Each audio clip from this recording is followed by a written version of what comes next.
Hi there, this is Flavor of Riverside. My name's Chef Robert Sevely, and today we're doing pizzas.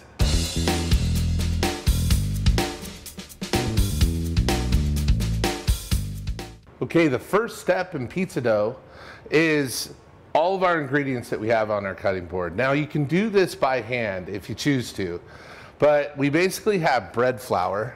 So bread flour, there's lots of different types of flour out there. Obviously this is a standard type of flour, but it's called bread flour because it has more gluten in it. So the bread flour has enabled us to make a better structured bread. And so that's what I have here. I also have some sugar, some salt, some yeast, and some olive oil, along with some hot water. So one of the first things that I want to do is, in the recipe, basically we have 1 cup of warm water or hot water.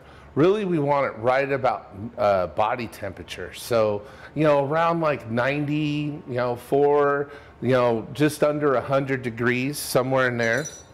And what I'm going to add is I'm going to add my dry yeast to the water. This is called blooming. So we can stir this in and we could start to dissolve the yeast into here, and that's going to begin to activate it. So next we're going to add the sugar right to the water along with the yeast, and the yeast is going to feed off of that sugar.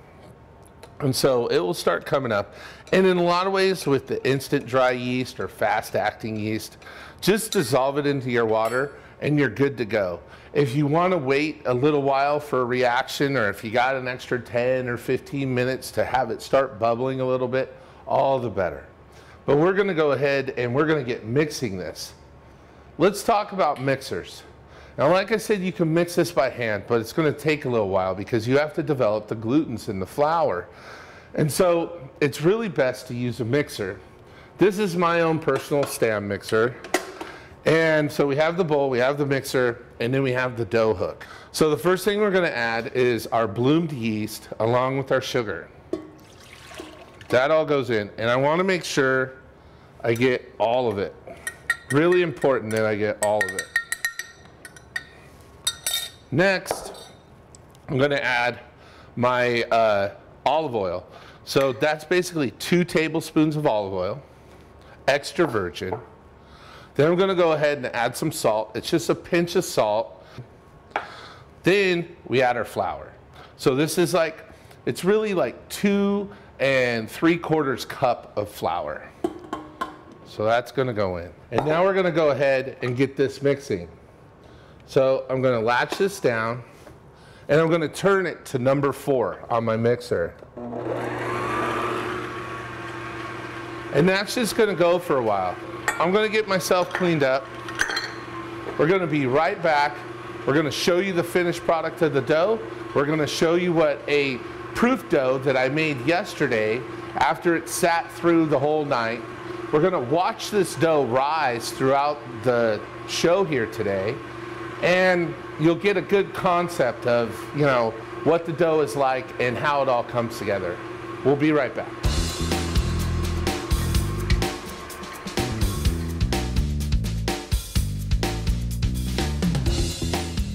It takes about 5 minutes in order to get the whole dough mixed together, to allow the dough hook to do its thing and get it done.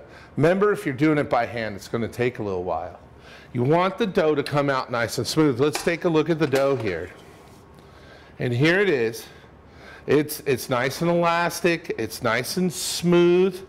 And so now I'm going to take it and I'm going to bring it together, and I'm folding underneath each time with my fingers. And I'm just tucking it together. And then once I get this into a nice ball, sort of round it out at the bottom. So then I'm going to go into a bowl. And what I need is I need to kind of make it airtight so it doesn't just dry out. It will dry out and get crusty on top. So I have a little plastic wrap here. And I'm just going to make this nice and tight. And so from here, we're going to watch this dough grow, and we need it to about double in size. This step is called fermenting. So the dough's going to have its first rise. Then we're going to punch it down, and then it's gonna rise again. We'll at least get to show you the first rise on the dough itself. So let's get this stuff out of our way. Set this off to the side. Now, here's a dough that looks very similar to what we just did, but it's been through the whole process. There's a few things that we need to consider now. Now, to get it to this point, you guys can buy pizza dough. Some of my favorite pizza doughs are some of the purchased pizza doughs that I'm getting out of either Winco or Trader Joe's or Ralph's or Vons or some of those, you know. Almost all of them have pizza dough. A lot of times it will be in the frozen section, and so you're gonna need to bring it home, and you wanna let that pizza dough come to room temperature before you start using it. It will actually start to rise again. It can go through a third rising. So that's where we're at now. So this is stuff that I made last night, and I had it in the refrigerator. And so it sort of proofed overnight. So what I'm gonna do first is I'm gonna take my bench flour and I'm gonna get my cutting board all nice and coated. Then I'm gonna go down on top. Then I'm gonna start pushing this out with my fingertips all along the edges.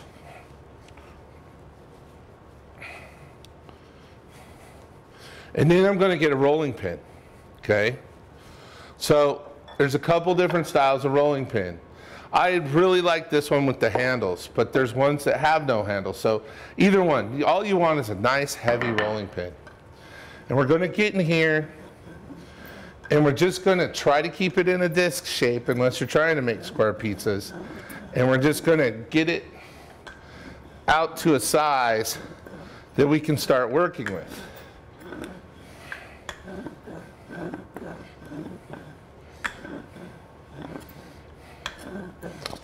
Okay, now I think we can start to pick it up.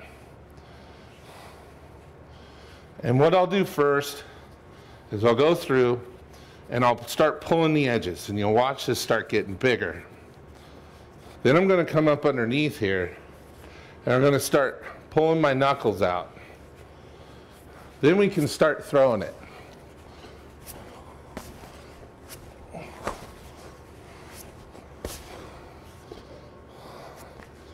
Starts pulling. So now we're going to get this kind of cleaned up, and we're going to get ready to start topping some pizzas. Okay? We'll be right back.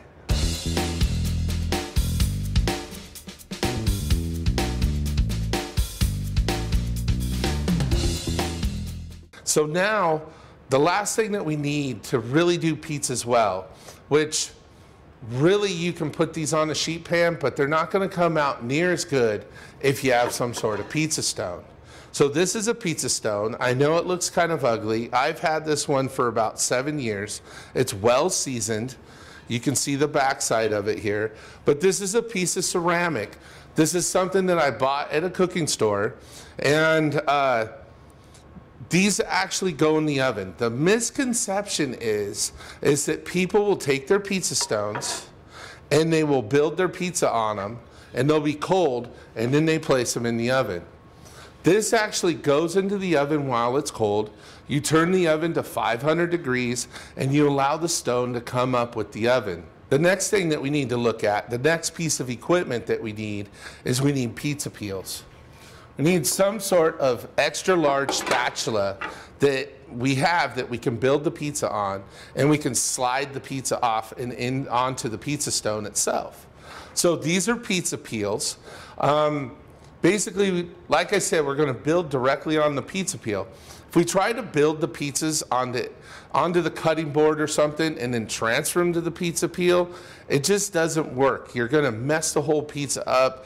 You're not going to be able to lift it and onto the peel. So we build directly on the peel itself. Okay, so let's start building one. First thing that we need to do is we need to add some cornmeal to our pizza peel.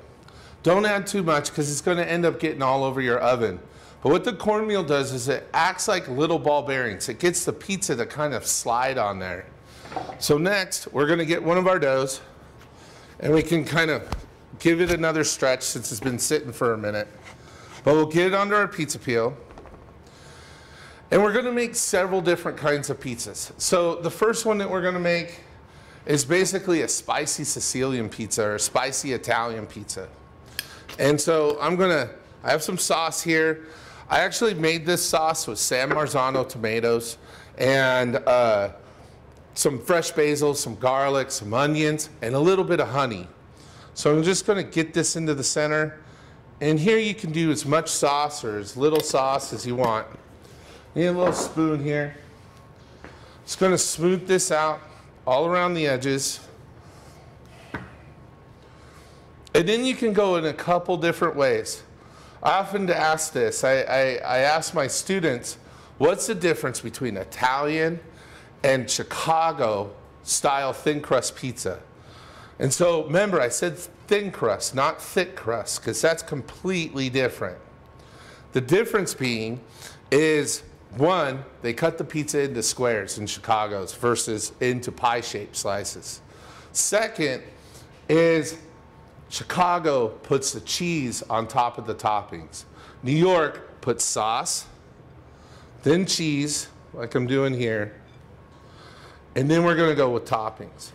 Now, I do a combination of a little of the two, and I tend to call the pizzas that I make more of a California pizza. And I'm not talking, they are gourmet California pizzas, which that's what this is, but California pizza is in the dough itself on the edges is nice and thick. It's more of a bready pizza. It's not just that paper thin. If you want to do that, you just have to roll the dough out more. So I want a little bit thicker dough. The next thing that I'm going to add is all of my meats here. So here I have pepperoni, I have salami, and I have capricola ham. Absolutely delicious. So we're going to get these on here. And of course you could go with just pepperoni, you could go with sausage. There's a million different types of toppings that you can do. You can go straight cheese for your kids or what have you. So I'll just get a few pepperonis on here. I'll get some of this gorgeous spicy ham, which is called capricola.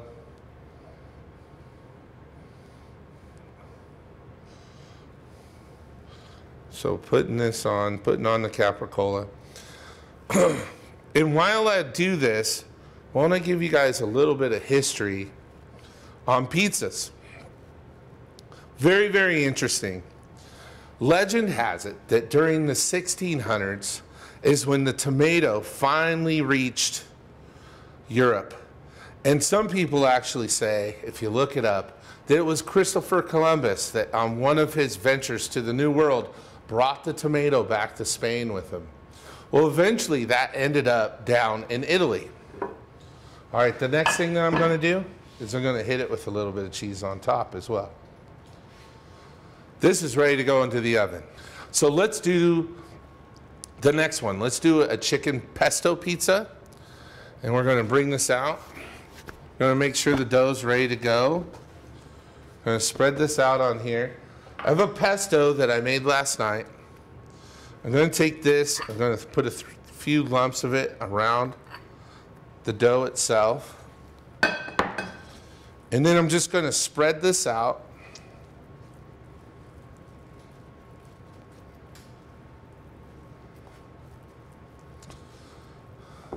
Nice and thick.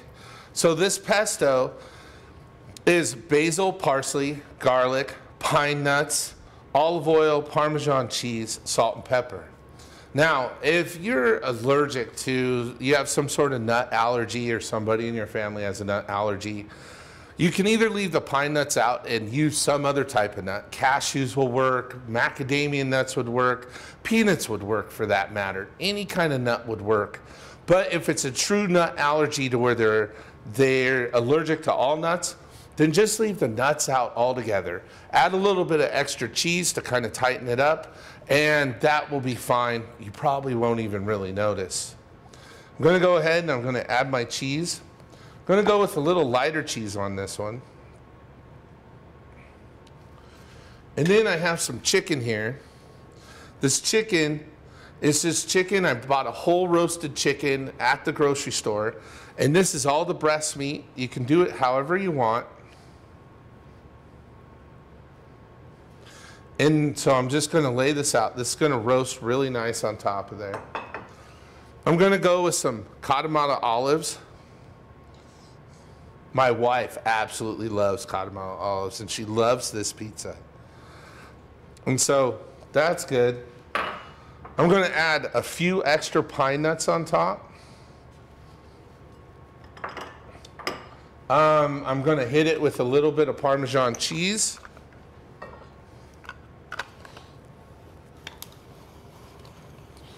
Over the top of that. And then these two pizzas are ready to get into the oven. So let's get these bad boys in and we'll start eating some pizza. We'll be right back.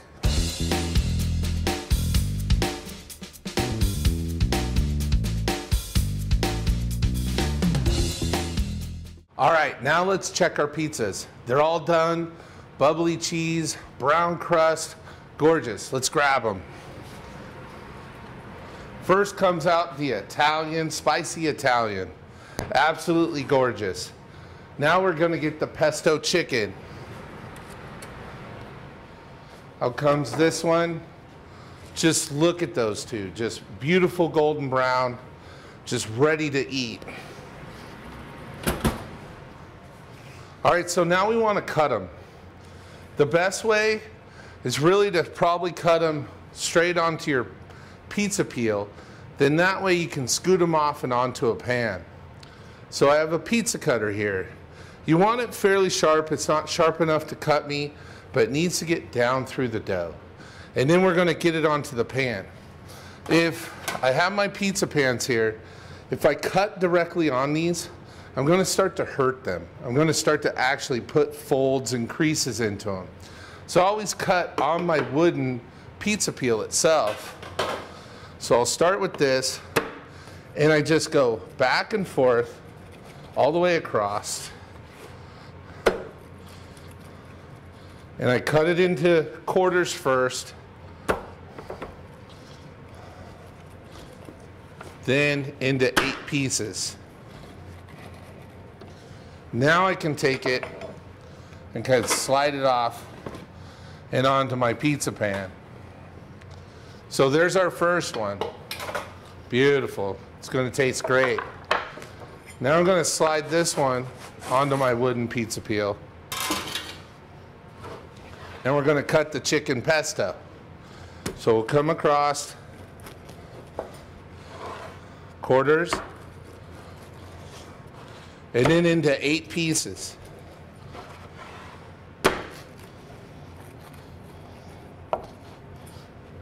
And that's good to go. You can even have your kids do this as well. Then onto a pizza pan. Now, let me get myself cleaned up a little bit. And we're going to build a couple more. So the next one that we're going to do is the margarita pizza. So we'll bring out our pizza peel, and once again, we're going to go with quite a bit of cornmeal. That way the pizza will slide off of there. Remember, it acts like ball bearings. Bring out our crust, set that on there, stretch it out a little bit. And then, basically, there is no real sauce to this. So we're going to start with fresh mozzarella, kind of all the way around the pizza. Couple in the center. Then we're going to go with fresh Roma tomatoes. We'll add those kind of in between. All the way around. A few on top. Might as well use them up. Then we have our fresh basil. And the fresh basil, you can either choose to put it on now or you can put it on later. I'm going to opt to put it on later because it will burn. Last couple things that we need is some fresh olive oil over the top, a little bit of salt, a little bit of pepper, And then let me just mention how we're gonna get these into the oven. The pizza's sliding on the pizza peel. You can see that. That's very important. Then I'm gonna go all the way back to the stone, and then I'm gonna lift, and I'm gonna touch the edge, and I'm gonna slide the pizza peel out from underneath it. If it's not really sliding, then you're gonna have a tough time and you need to kind of push it. But you know, the dough will stretch and your pieces will kind of get all over the place. So make sure you have plenty of cornmeal on the bottom. So all the way to the back of the pizza stone and then slide it off. So we'll go into the oven with this one.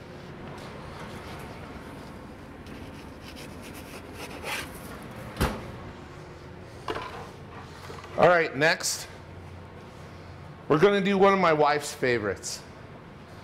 And this is a lot of fun. So, you know, gourmet pizzas kind of hit the scene with, you know, Wolfgang Puck and stuff like that here in California. This was the big place.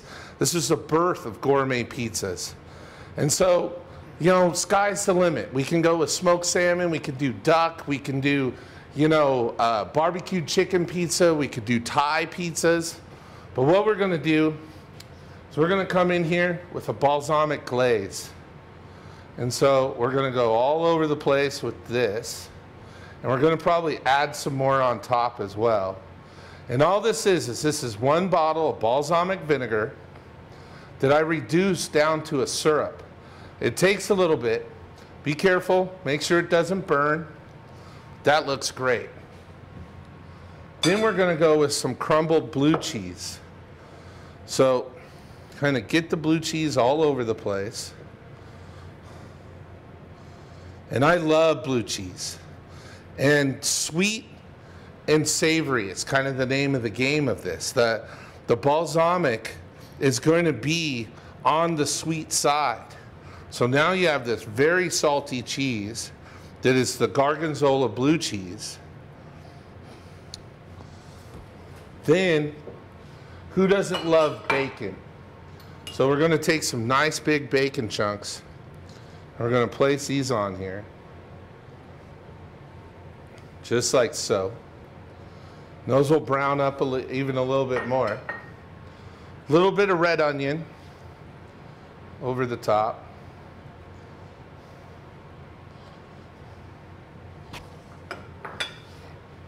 A little bit of fresh garlic.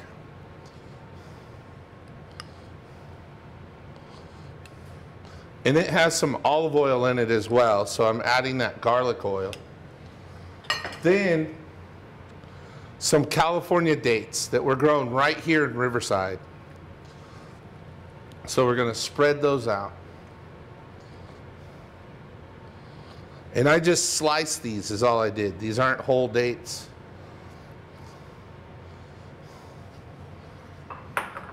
Then I'll hit it with a little bit of Parmesan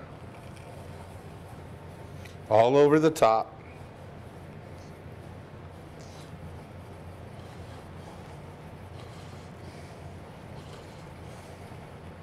Just like so. I'm going to go in with a few of these grape tomatoes as well for color. And that's a lot on a pizza. So now we'll get this one into the oven. I can't slide this one as well as it's sitting here in front of the camera, but it's going to slide off just nice into the oven. Okay, for this one, remember this is our gourmet pizza. This is the one that has the dates, the bacon, the blue cheese, all that other good stuff. I want to hit it with a little bit more balsamic glaze. Okay. All over the place. Like so. Beautiful. A little bit of olive oil. And then I'm going to go ahead, I'm going to put some torn kale on top. And this is just going to kind of wilt over the top of it.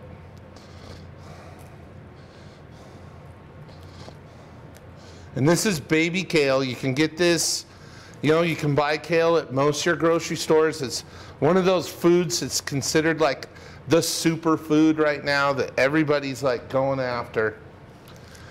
And so you just have that on. I'm going to hit it one more time. Get some of that glaze on top of the kale. Gives it a nice sweet flavor.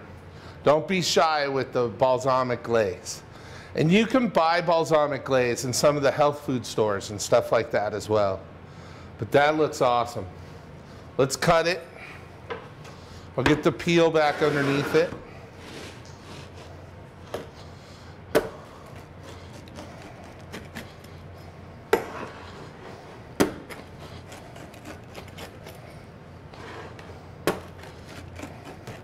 Right into 8 pieces again. All right. Slide it off and onto our pizza pan.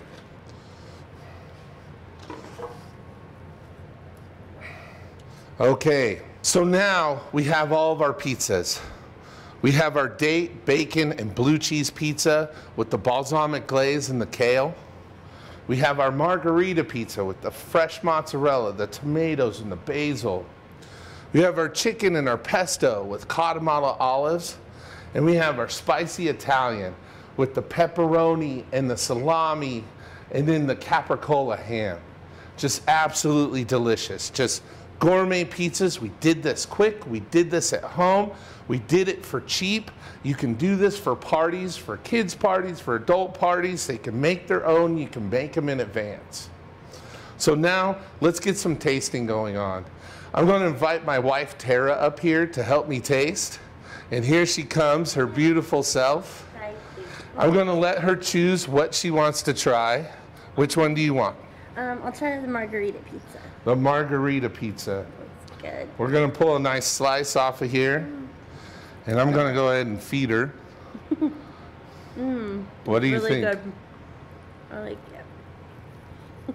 You just got a big bite. Absolutely delicious. Looks great. So please, try these at home. Enjoy making pizzas. And we'll see you next time on Flavor of Riverside. Keep cooking.